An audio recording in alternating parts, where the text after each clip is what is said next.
大家好，我是何仙姑，对内呢是4个孩子的妈妈，同时也是一名有着10年从业经验的中医育儿师。我的孩子从小呢就由我来调理，他们的体质也是相当出色，很少出现生病的情况，家里人也是很少为他们操心。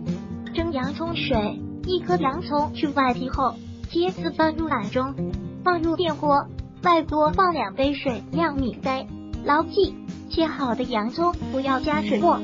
电锅挑起后，约30分钟就蒸好洋葱水了，能够蒸2次。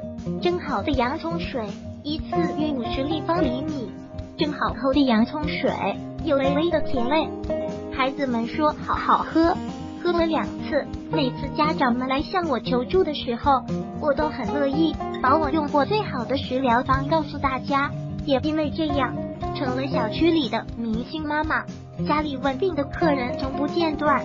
我想着授人以鱼不如授人以渔，干脆就把这些方子统一整理出来给大家，家长们随时可以搜可以看，方便多了。